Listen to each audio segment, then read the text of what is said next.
সাংবাদিক তুহিন হত্যার বিচারের দাবিতে ব্রাহ্মণবাড়িয়ায় মানববন্ধন ও প্রতিবাদ অনুষ্ঠিত। ইয়াসিন মাহমুদ, ব্রাহ্মণবাড়িয়া। গাজীপুরে দৈনিক প্রতিদিনের কাগজের সাংবাদিক আসাদুজ্জামান তুহিনকে প্রকাশ্যে নৃশংসভাবে হত্যার প্রতিবাদ ও বিচারের দাবিতে এবং সাংবাদিকদের পেশাগত কাজে রাষ্ট্রীয় নিরাপত্তার দাবিতে ব্রাহ্মণবাড়িয়ায় মানববন্ধন ও প্রতিবাদ মিছিল অনুষ্ঠিত হয়েছে। সোমবার সকাল 10টায় ব্রাহ্মণবাড়িয়া প্রেস ক্লাব প্রাঙ্গণে সাংবাদিক ইউনিয়নের আয়োজনে এ মানববন্ধন অনুষ্ঠিত হয়।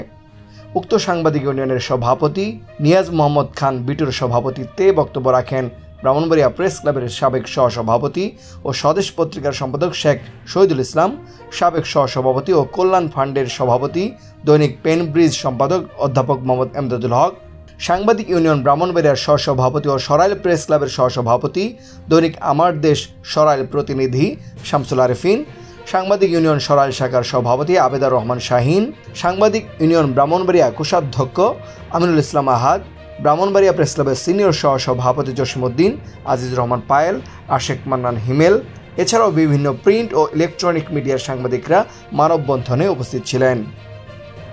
মানববন্ধনে স্বাগত বক্তব্য দেন সাংবাদিক ইউনিয়ন ব্রাহ্মণবাড়িয়ার সাধারণ সম্পাদক শিহাবুদ্দিন বিপু।